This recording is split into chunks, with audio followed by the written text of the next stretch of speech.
E então, bora começar a nossa aula de hoje. Eu gostaria de chamar ela, que é investidora anjo e fundadora do Clube de Negócios, analista do Shark Tank Brasil e professora em MBAs da FIAP, Cimatec e SPM, cofundadora da Soulworking e do Hostel Hub. Bem-vinda, Laura Gurgel.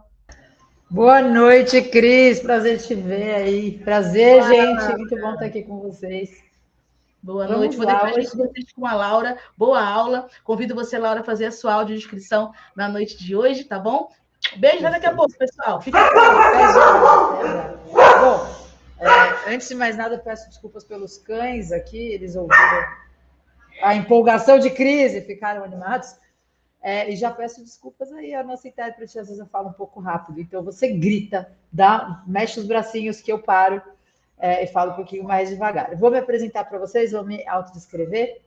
Eu sou uma mulher branca, tenho olhos e cabelos castanhos claros. Meu cabelo é bem comprido, ele vai até a cintura, liso, mas ele está preso num coque nesse exato momento. Estou com uma camiseta branca. Estou sentada numa cadeira preta que aparece um pouco atrás de mim. E a parede atrás de mim é uma parede branca e tem uma prateleira com alguns retratos um pouco mais acima. E esta sou eu. Hoje a gente vai falar sobre Business Model Canvas, que são os canvas de modelos de negócios, que é um framework, uma estrutura onde a gente coloca ali como a gente imagina que os nossos empreendimentos, os nossos projetos e os nossos negócios vão funcionar. É onde a gente tem um retrato daquilo que nós imaginamos dos nossos projetos já em funcionamento. Eu vou pular o meu slide de apresentação, porque a Cris já fez isso para mim e fez muito bem. Obrigada novamente, querida. É um prazer estar aqui. E vou seguir direto para o nosso tema, né? Quando a gente fala do Canvas de modelo de negócios, a gente precisa voltar um pouquinho para o histórico, né? Ele foi criado numa tese de doutorado do professor Alexander Osterwalder, em 2004, e depois, enfim, foi publicado o livro que virou uma super febre entre os empreendedores, que se chama Business Model Generation. Esse livro foi lançado formalmente ali em 2010, em coautoria com Yves Pinheiro. O que ele traz ali? Né? Ele traz o Business Model Canvas, que é o que se tornou como uma ferramenta global, super difundida, todo mundo usa, já passou por algumas atualizações, inclusive, que tem o objetivo de representar de forma visual como que uma organização ela vai criar, entregar e capturar valor. Ele é um quadro que tem ali alguns espaços, né, onde a gente vai colocando os principais aspectos do Canvas de modelo de negócios, da nossa ideia, para entender ali o que a gente precisa e como que ela vai funcionar, de forma geral. Ela funciona para negócios digitais, ela vai funcionar para as startups e vai funcionar para modelos um pouco mais tradicionais, que estão vinculados ali, por exemplo, a produtos físicos, talvez a tecnologias sociais, que não necessariamente precisam de plataformas digitais para funcionar, e que vão permitir aos desenvolvedores daqueles negócios uma forma de entender o que eles pensaram ali como uma linha de desenvolvimento do negócio. Então, vamos lá. Né? De acordo com o autor, né, um modelo de negócios vai descrever a lógica de como essa organização vai criar, entregar e capturar valor. Ou seja, como que eu vou gerar uma proposta de valor, aquilo que eu quero entregar como solução para os problemas que eu identifiquei, né? Como que eu vou entregar isso para o meu cliente, para o meu público-alvo, para os usuários, e como que eu vou capturar valor, ou seja, como que eu vou ganhar dinheiro com isso, ou como que eu vou gerar formas de manter a sustentabilidade daquele negócio. Eu cheguei um pouquinho antes e vi algumas perguntas no chat aqui de vocês, onde algumas pessoas perguntavam, acho que a Jaça até comentou, sobre a questão do voluntariado. É possível criar modelos de negócios onde a gente conte com voluntariado, a gente conte com valores reduzidos, principalmente se for algo de impacto socioambiental. No entanto, esse projeto, de alguma maneira, precisa ser sustentável, ele precisa parar de pé. Então, ele vai exigir alguns recursos para que ele seja mantido ali ao longo do tempo. Muito bem. Né? Por que a gente usa o Canvas de modelo de negócios? A gente usa porque ele facilita o alinhamento das equipes. Então, quando a gente formaliza isso de alguma maneira, a gente coloca isso nessa folha, né, nesse quadro, a gente tem todo mundo olhando para o mesmo lado, todo mundo ali conectado, focado, sabendo quais são os objetivos e olhando para esses objetivos e caminhando em direção a eles em conjunto.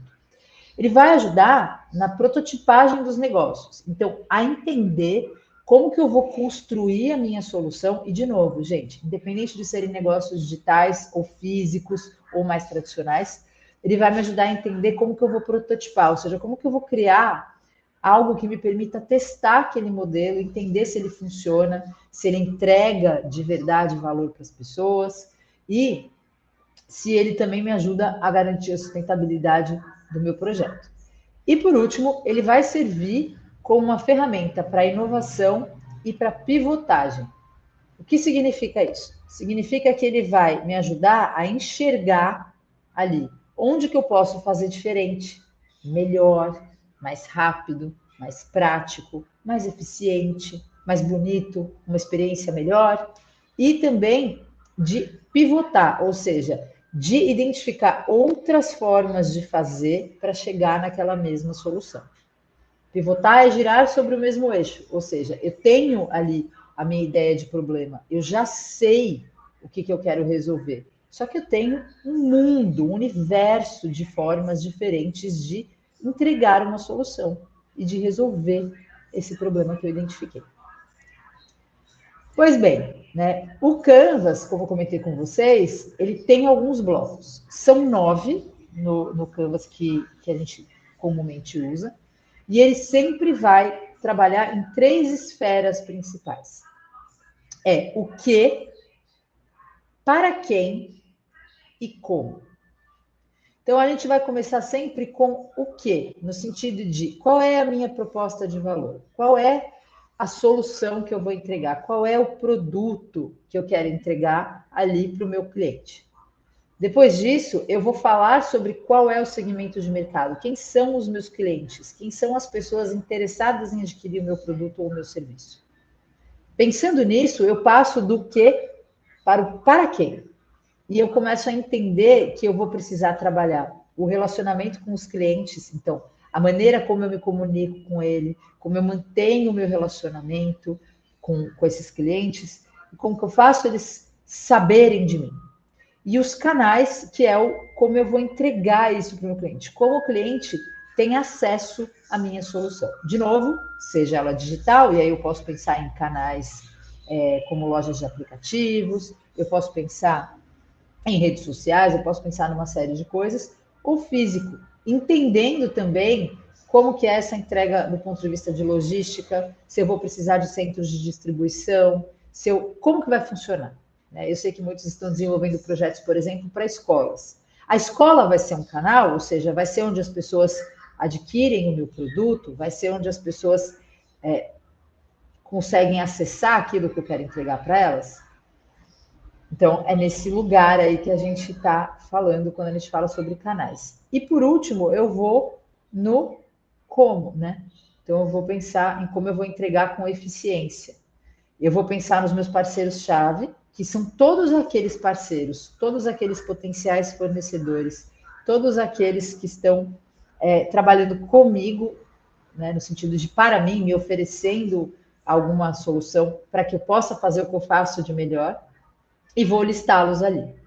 Aqui, gente, uma dica super importante, que eu demorei um tempão para aprender, e que se eu posso encurtar o caminho para vocês, é exatamente isso que eu vou fazer. Ideias de futuro, vocês verão jovens aqui criando coisas incríveis. A gente vai colocar aqui como potenciais parceiros-chave todos aqueles parceiros que fazem o que eu não sou o melhor em fazer, mas que eu preciso que seja feito para eu entregar o que eu tenho de melhor. Ou seja, eu vou literalmente terceirizar, seja por meio de parcerias ou de compra desses produtos e serviços, tudo aquilo em que eu não sou realmente bom, né, que não é a minha expertise. Depois eu vou pensar nas minhas atividades-chave, que são todas aquelas coisas que eu preciso saber fazer muito bem, melhor que os meus concorrentes, inclusive, para entregar para o meu cliente a minha proposta de valor.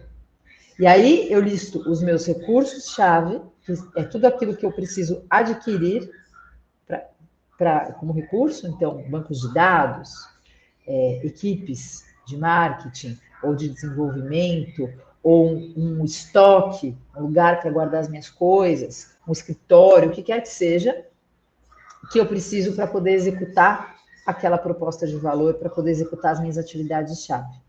E aí, gente, eu desço no Canvas e vou começar a falar de valores, ou seja, o que, não é quanto, prestem atenção aqui.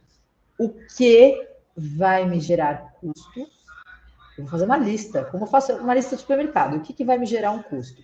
Equipe de marketing, servidor, estoque, vendedores, o que quer que seja. E do lado, as minhas fontes de renda. Ou seja, o que é que está me dando renda, está me gerando valor, me gerando dinheiro. Então, eu vou colocar aqui como que eu vou ganhar esse dinheiro. É um sistema de assinatura? É por anúncios? É por indicação? Um sistema de afiliados? Enfim, várias possibilidades aqui que a gente cria, justamente para entender como isso vai funcionar. Muito bem. Gente, como disseram no chat aqui, fiquem à vontade para colocar as dúvidas de vocês no chat. Eu tenho o maior prazer de responder todas, então, por favor, aproveitem. Né? Dentro das divisões do Canvas, a gente tem a desejabilidade, ou seja, o que gera valor para o cliente, o que é a minha solução, que as pessoas querem, a viabilidade, e aí olhando do ponto de vista financeiro, de sustentabilidade, de entrar mais dinheiro do que vai sair, pagando os meus custos e colocando a minha operação para funcionar, e a execuibilidade, esta palavra, vocês não precisam se preocupar, usem estrutura operacional, ou seja, é possível fazer isso, fazer o que eu quero como solução, com a estrutura que eu estou pensando aqui? Então, a gente já começa a entender um pouquinho melhor como é que essa roda vai girar, né? Como é que eu quero que as engrenagens da minha solução funcionem, do meu projeto também. Boa. Qual que é a diferença entre eu fazer um plano de negócio e fazer isso? Porque, afinal de contas, Laura, você está dizendo para mim que esse negócio aqui é muito mais rápido, que esse negócio aqui vai funcionar para eu entender meu planejamento, e aí agora alguém me falou de plano de negócio, eu estou realmente confuso. Bom, quando a gente fala do plano de negócios, que é um plano tradicional, a gente precisa ter na cabeça que ele é muito mais extenso e detalhado, claramente. Então, eu vou precisar mergulhar nisso, trazer valores, trazer preço, trazer a estratégia super esmiuçada ali, né? Super detalhada. Ele é burocrático, porque é um estudo, ele é longo, páginas e páginas e páginas, um livro sobre aquilo que a gente está fazendo. Ele não é uma ferramenta visual, então ele não é exatamente amigável. Ele vai te consumir muito mais tempo e ele vai ter pouca interação, ou seja, você vai mudar ele muito pouco. Não é uma coisa rápida. Você precisa parar ali, ajustar, revisitar e volta, passa por todos os capítulos, tudo de novo, e assim vai. Um bom plano de negócios, que é o plano tradicional, gente, vai consumir de vocês seguramente 30, 40 horas de trabalho, muita pesquisa, muita coisa. Quando a gente fala do Canvas, a gente fala sobre uma coisa que é extremamente simples, ela é fácil, né? Então eu vou olhar, vou analisar aquele Canvas, vou olhar aquelas informações, vou interpretá-las ali como elas estão colocadas, eu vou ser rápida, eu vou conseguir fazer isso muito depressa, não tem uma sequência lógica que eu preciso seguir. Todas as respostas estão ali, né? E existe uma interação entre as partes interessadas, ou seja, quando eu coloco o segmento de cliente, um perfil do cliente ali como segmento, eu já sei o que vai funcionar melhor para ele de todas as coisas que eu listei. Se eu coloco ali um fornecedor, por exemplo, né, um parceiro, eu também já sei que ele está ocupando esse papel e já entendo como é que vai ser a minha relação com ele. Então, isso tudo funciona muito mais depressa. O Canvas, né, ele é um pouquinho mais superficial, de fato, mas é porque a gente usa ele antes de entender se vale a pena fazer esforço para desenvolver um modelo de negócios. Se aquilo que eu estou vendo funciona, então grandes chances de eu, como é que eu posso dizer, de eu me aprofundar mais, de eu trabalhar mais nesse projeto e entender que ele vai dar certo. Eu reduzo aqui algumas das minhas incertezas, eu reduzo aqui tudo aquilo que eu não tenho muita certeza, tudo aquilo que está meio não explicado direito, que não está evidente para mim, e eu vou começar a tirar isso da minha frente. Eu vou fazer os processos de validação, que certamente vocês já ouviram falar. Então, de trabalhar ali para entender se o problema é um problema, se ele existe de verdade, se aquilo é interessante para o meu público-alvo, se aquilo vai gerar impacto. Quando eu coloco essas coisas no Canvas, elas se evidenciam para mim. Fica mais fácil. Essa é a beleza da coisa. Aproveitem, usem essa ferramenta incrível a favor de vocês. E agora vamos ponto a ponto, para que vocês consigam desenvolver os Canvas de vocês da melhor forma possível e consigam já trabalhar em validações e fazer melhorias. A gente vai falar primeiro sobre o segmento de clientes, né? A gente tem umas perguntas norteadoras nesse segmento de clientes. O que isso significa? Eu preciso ver quem são esses clientes, quais são os perfis desses clientes, né? E quais são os comportamentos deles. Mais ou menos, assim, entender quem está envolvido aqui nesse projeto que eu quero desenvolver, quem vai se beneficiar dele.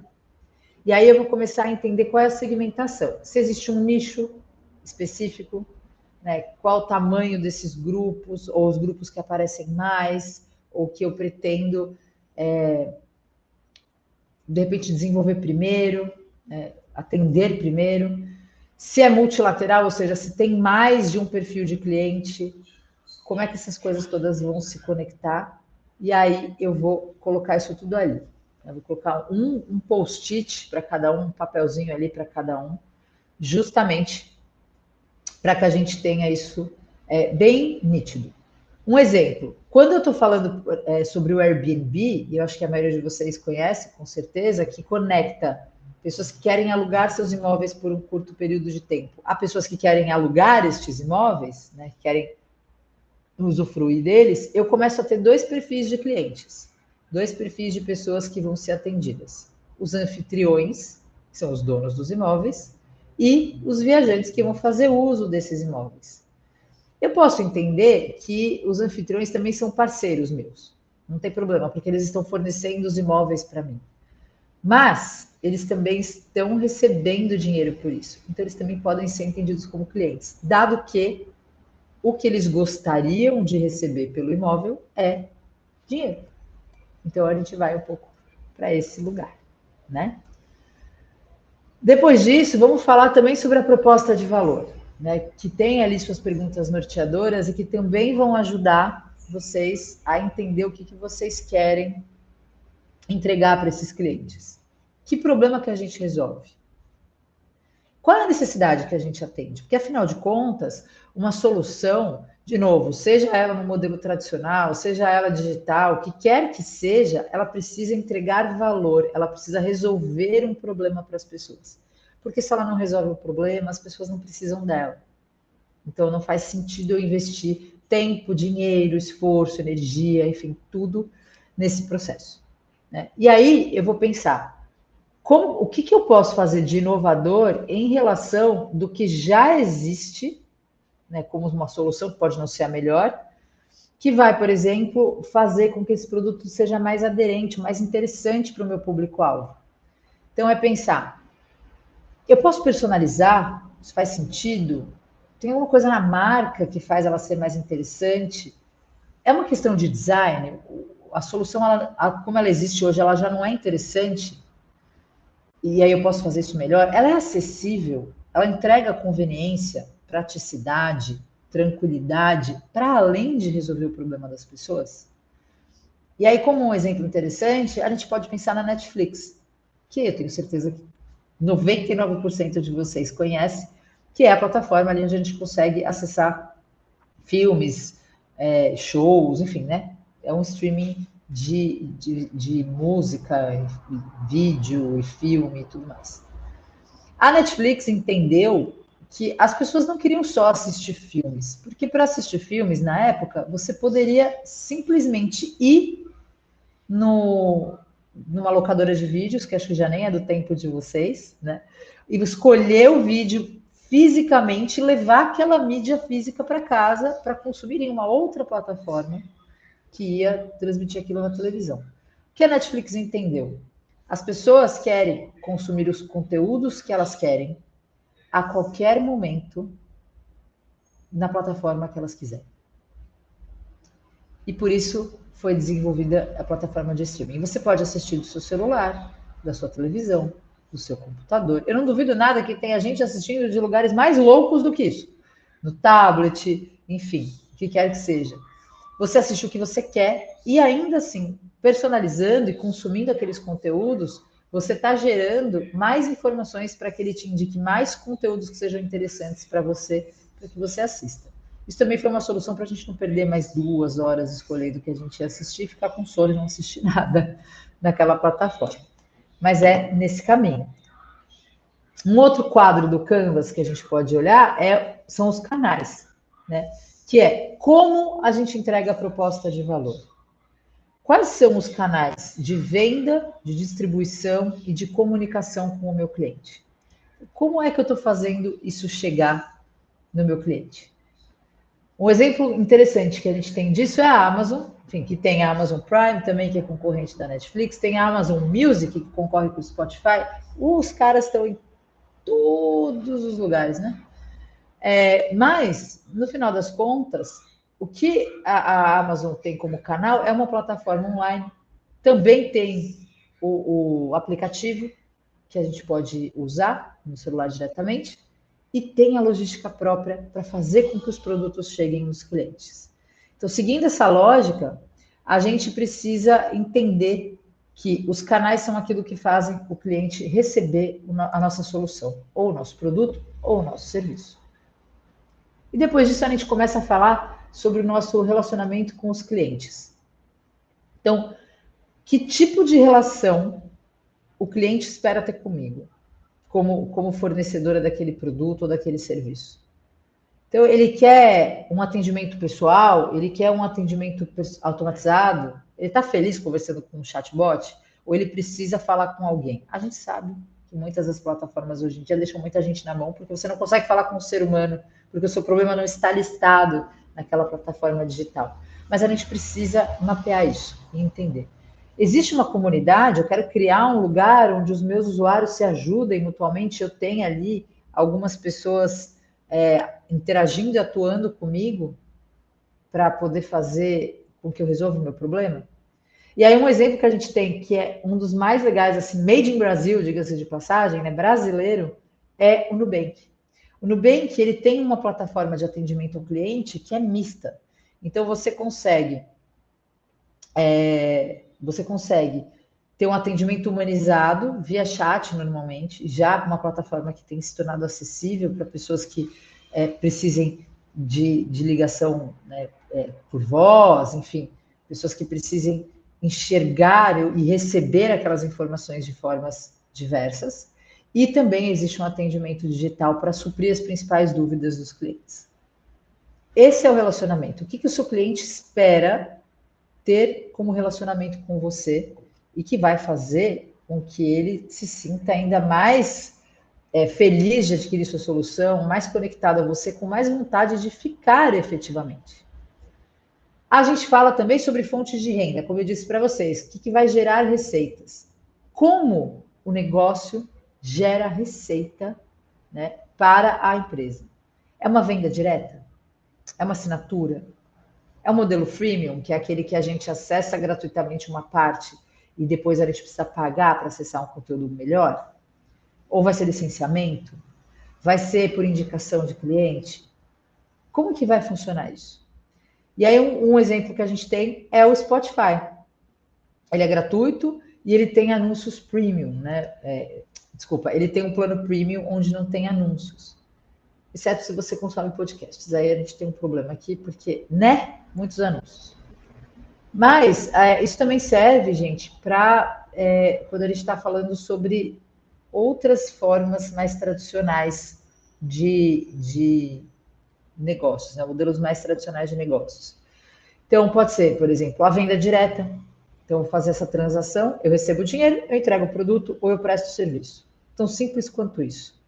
A gente tem o modelo de isca e anzol, então eu vou te vender, por exemplo, uma impressora, só que você precisa comprar os cartuchos de mim, isso você vai comprar com frequência. Quem faz muito isso são as marcas que vendem cafeteiras, aquelas cafeteiras de cápsula, né? Você compra a minha cafeteira extremamente barata, ou eu te dou de presente quando você compra um número de cápsulas, e aí você precisa continuar comprando as cápsulas de mim, pelo simples fato de que só serve a minha cápsula.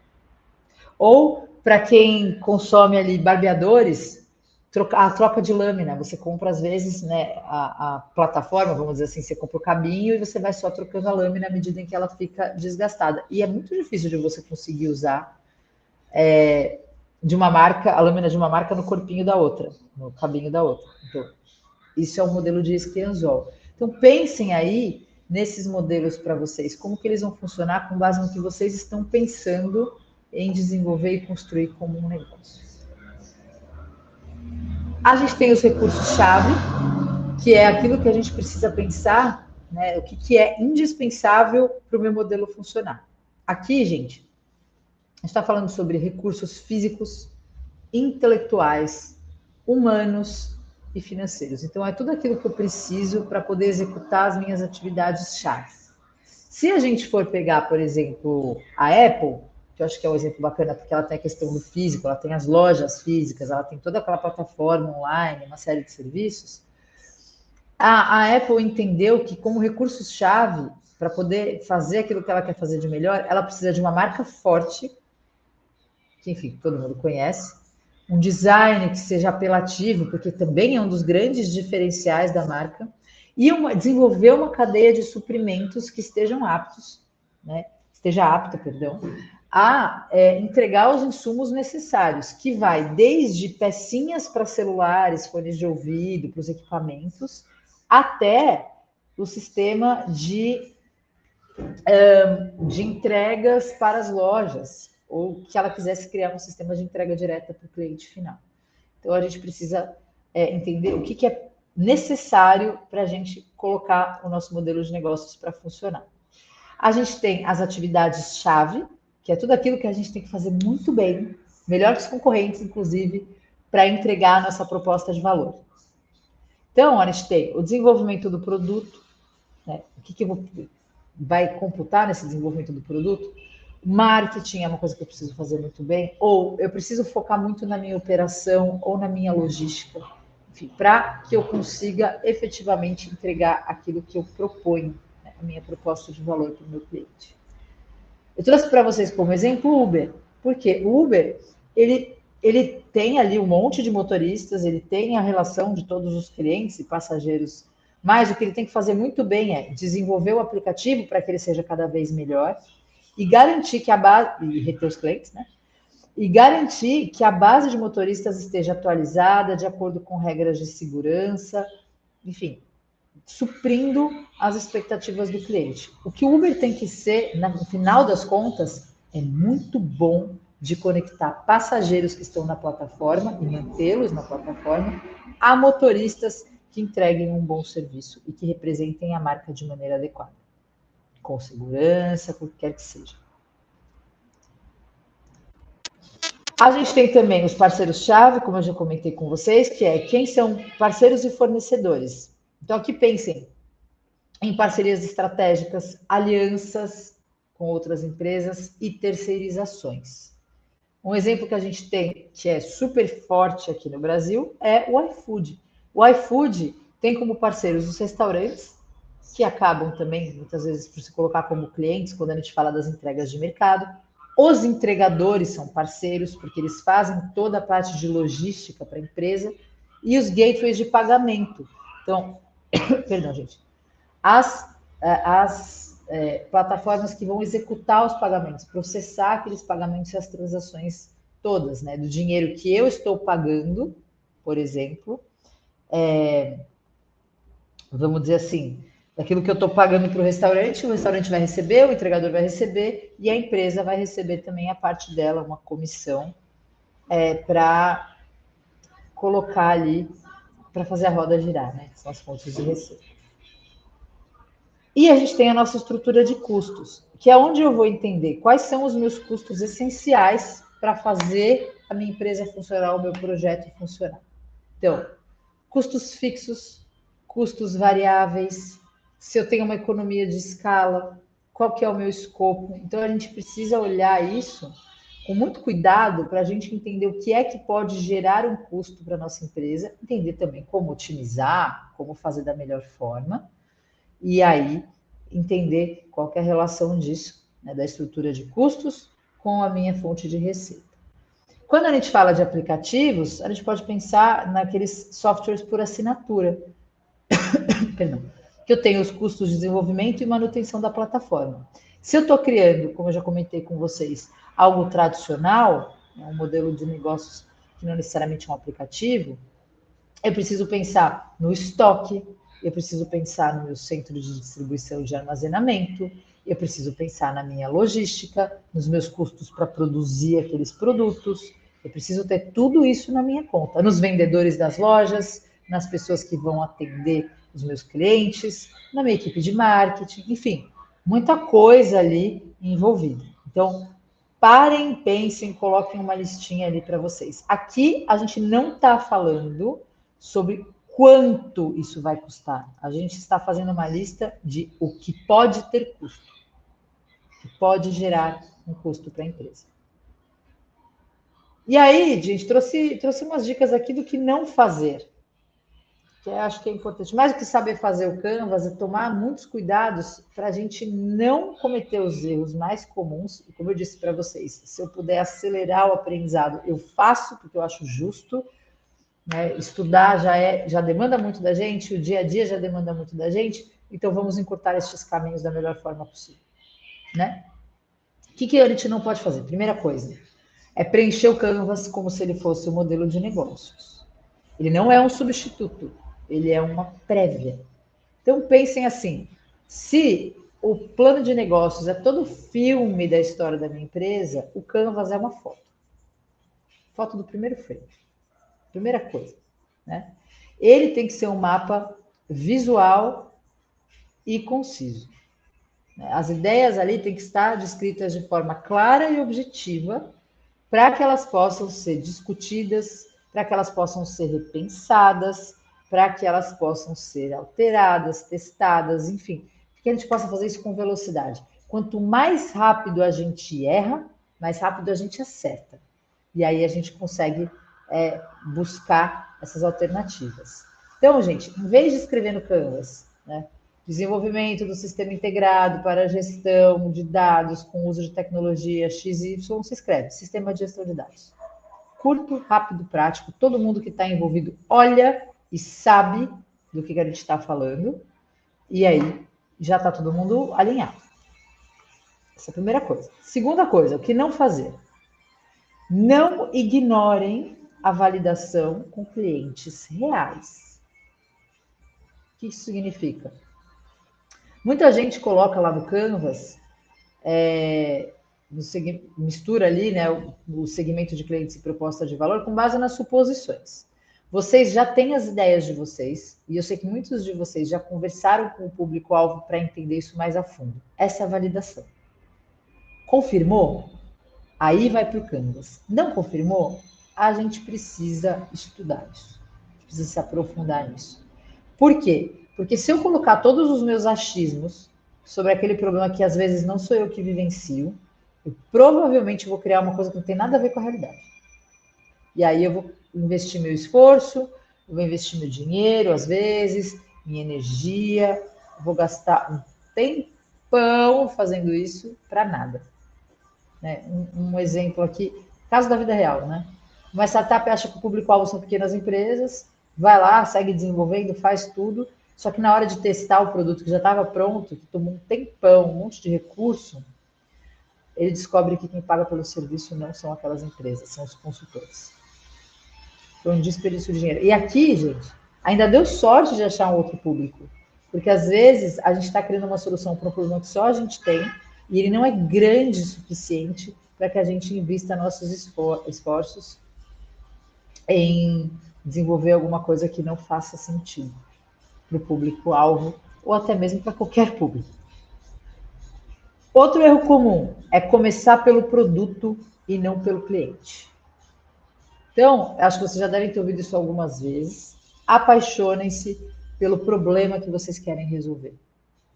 A solução, ela vai vir no processo de validação e ao longo da jornada. Então, assim, é muito comum um criador de negócio achar que a ideia dele é absolutamente incrível e ele vai começar a fazer o canvas dele desenvolvendo e descrevendo o produto. Ele não sabe para quem, mas ele sabe que ele quer fazer aquilo. Isso, gente, é como tentar encaixar um triângulo num círculo. Não encaixa, não funciona.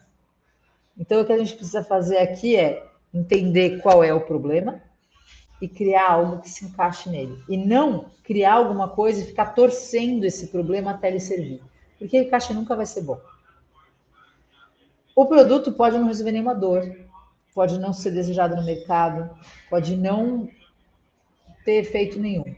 Então, nesse caso aqui, gente, comecem pela proposta de valor e pelo segmento de clientes e sempre mantenham na cabeça de vocês. O que é que eu estou resolvendo e para quem? Aqui não é como eu estou resolvendo, é o que é que eu estou resolvendo. O como vem depois. Não se preocupe, comecem sempre pelo problema. E aí, não tentem encaixar um modelo real para parecer ideal. Então, assim, o modelo real ele vai ter falhas, assim como tudo que é real nessa vida tem, como as pessoas têm, como as coisas têm, como os processos têm, enfim. Só para não tenta mascarar isso no Canvas para parecer melhor. O Canvas ele vai refletir a realidade. Não é um pitch idealizado, não é para vender a super ideia. Então, assim, evitem colocar coisas que ainda não aconteceram. Então, assim, idealmente eu vou fazer parcerias com grandes empresas, mas você já validou se as grandes empresas querem isso? Se existe uma possibilidade? Se não, nem coloca. Se você entende que para o seu modelo fazer essas parcerias é importante, você pode colocar ali, mas lembre-se de testar. Testar é absolutamente fundamental, conversar com as pessoas é fundamental sempre. Assim como vocês todos fazem todos os dias. E agora que vocês já entenderam o que não fazer, vamos às boas práticas. Usem linguagem simples e direta. A coisa mais fácil para alinhar todo mundo é palavras-chave, pontos objetivos. Todo mundo tem que entender o que está escrito ali do jeito mais rápido. Bater o olho e sabe o que é. Cocriem entre vocês. Uma pessoa sozinha fazendo um canvas pode entregar um canvas, mas se não tem discussão, se não tem, como é que eu posso dizer? Se não tem essa troca, a gente tem uma unanimidade, e toda unanimidade, assim como a realidade, é falha. Se a gente não está fazendo essa troca e não tem um contraponto, a gente não consegue evoluir. Então vão ter muitas falhas. Lembre-se, vocês estão em equipes, vocês têm professores apoiando vocês nesse processo. Discutam os blocos um a um, debatam juntos e aí cheguem num consenso. Até porque chegando num consenso, o alinhamento é muito melhor e vai funcionar, né? Vai evitar que vocês fiquem ali batendo cabeça e cada um olhando para um lado desenvolvendo uma coisa sem ter esse alinhamento. Canvas de vocês é vivo, ele é uma foto. Toda vez que vocês descobrirem alguma coisa nova, tirem outra foto. Então, atualizem ele. Toda vez que aprender uma coisa nova, viu que o mercado mudou, fez uma nova validação, mudou tudo, pivotou, volta lá e reorganiza. Toda vez que vocês fizerem uma iteração, ou seja, uma melhoria, um redesenho, alguma coisa nesse sentido, vocês têm que focar em revisar.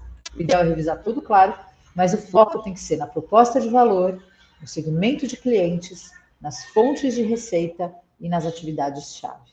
E assim vocês conseguem garantir um canvas muito mais conciso, muito mais preciso e muito mais atualizado.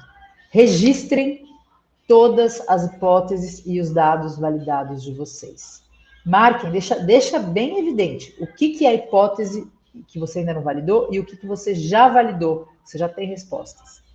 Então, por exemplo, se você tem uma hipótese de que o cliente prefere uma assinatura mensal, vai conversar com esses clientes.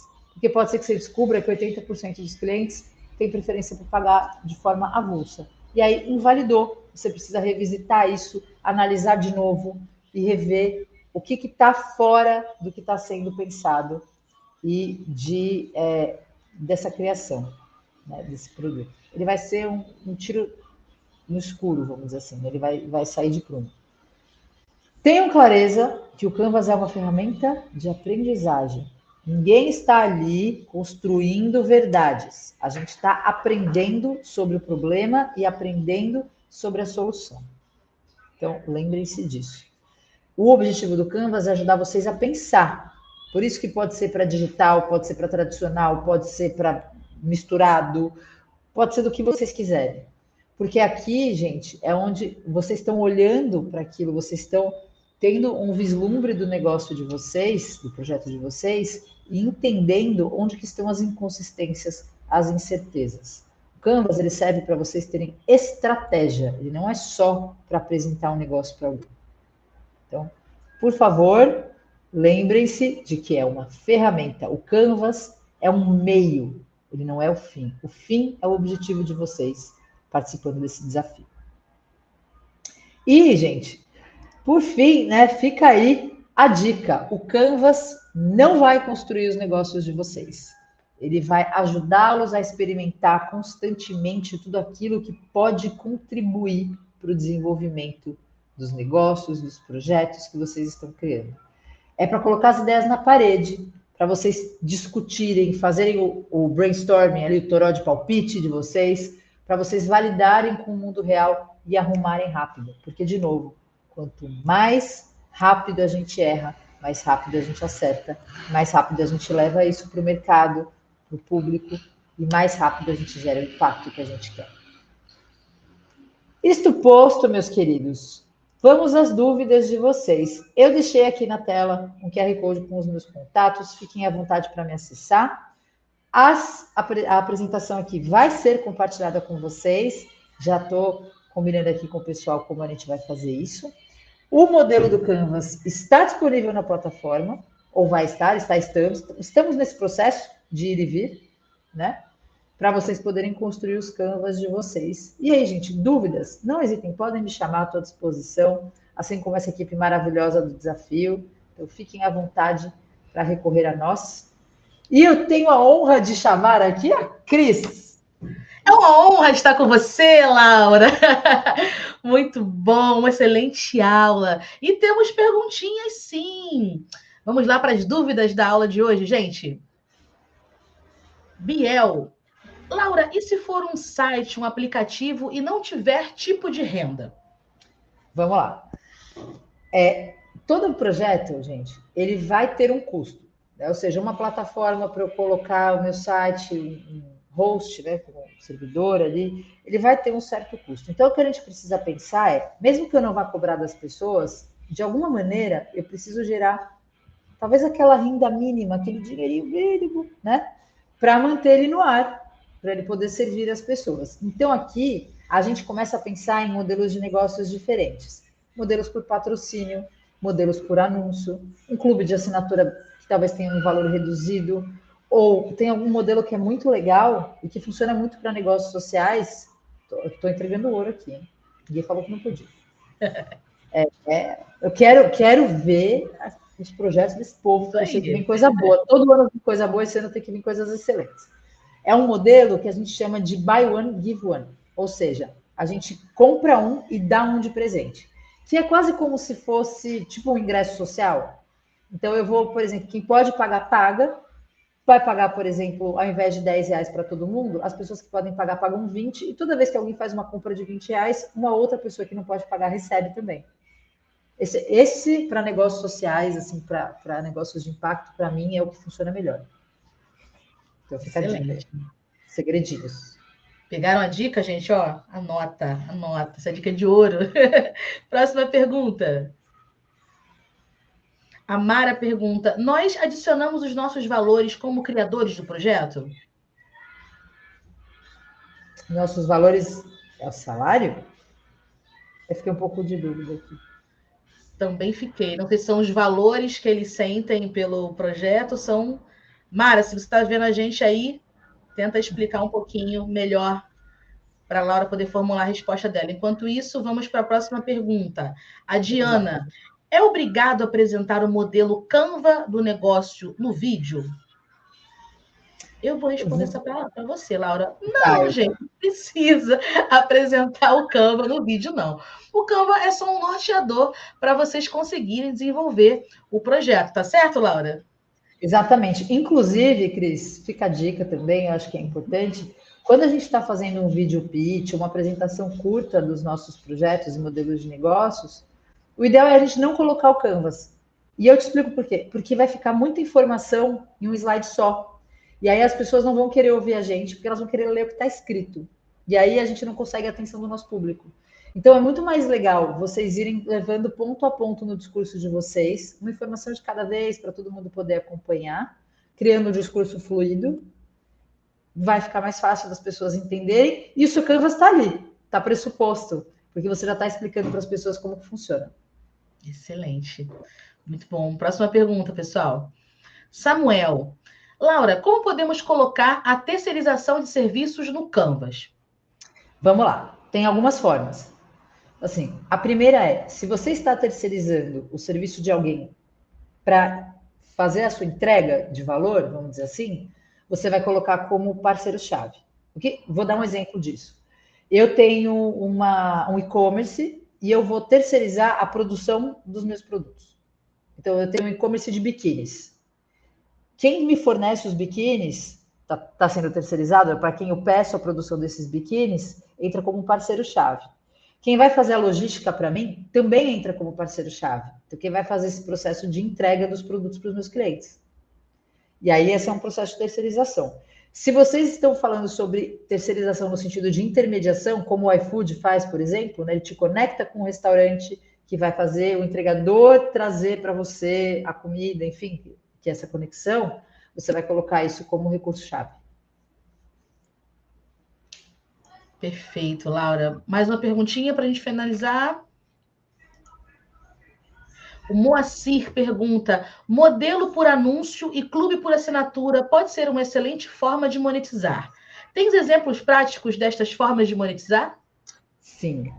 Oba. Ó, modelos por anúncio, eu vou do físico e para o digital, porque eu sei que tem alguns projetos que estão sendo desenvolvidos que não são plataformas. Cara, eu acho isso muito bom. Quando a gente está no digital, a gente pode pensar em alguma coisa como o YouTube, por exemplo. Quando você não é assinante premium do YouTube, você é bombardeado por um monte de anúncios. A gente não paga para assistir o anúncio. Isso significa que o produto somos nós. Porém, esses anúncios são vendidos, esses espaços de anúncios são vendidos para empresas. E essa é a monetização do YouTube quando você não paga, ou até mesmo antes deles terem o plano de assinatura. Isso é uma coisa. Depois que você tem plano de assinatura, o YouTube continua ganhando dinheiro, só que ele não te mostra anúncio. Então, na verdade, você está pagando para receber o conteúdo. E aí você não é mais um produto. Então, tem um pouco disso.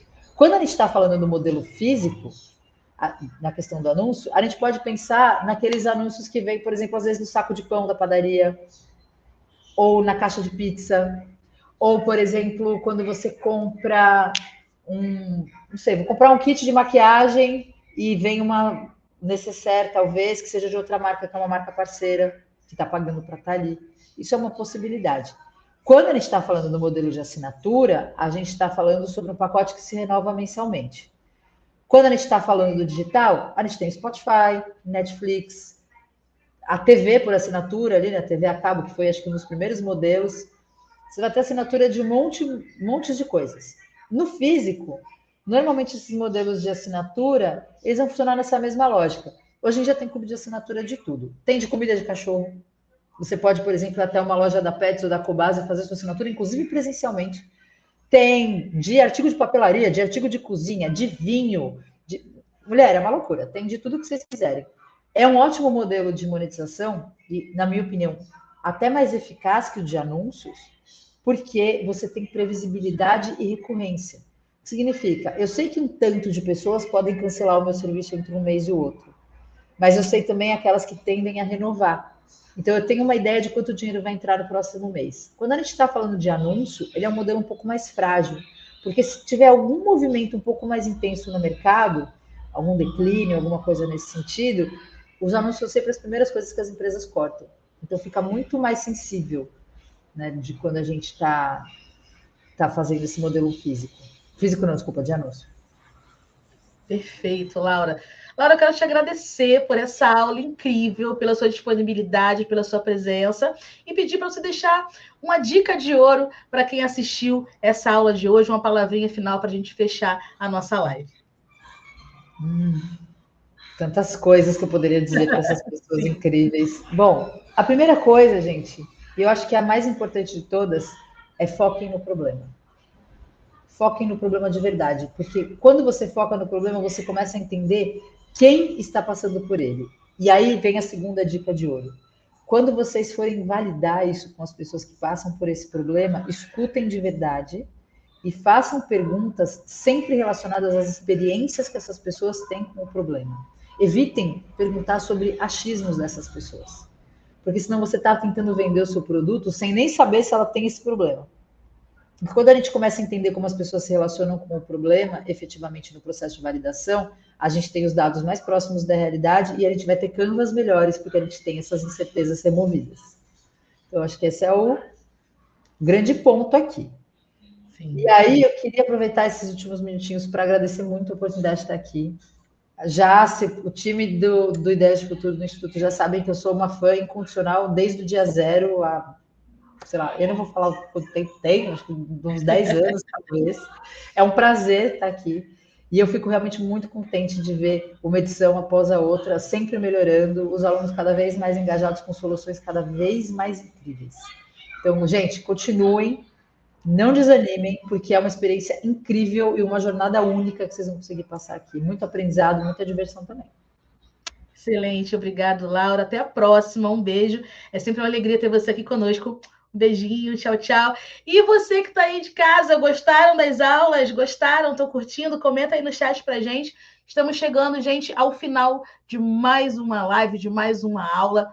A próxima aula vai ser no dia 7 de agosto, às 8 horas, onde falaremos também sobre como estruturar a sustentabilidade financeira do seu projeto. Aula importantíssima, vocês não podem perder, tá bom? E quero lembrar também que as aulas vão ficar gravadas, então vocês podem assistir quando e onde quiserem. Assistam, revejam e preencham a lista de presença, se não está concorrendo aí um vale compras de R$100. Então, clica, preenche e quero ver você na próxima live, dia 7, na próxima aula. Um beijo, galera, e até a próxima. Se liga na liga!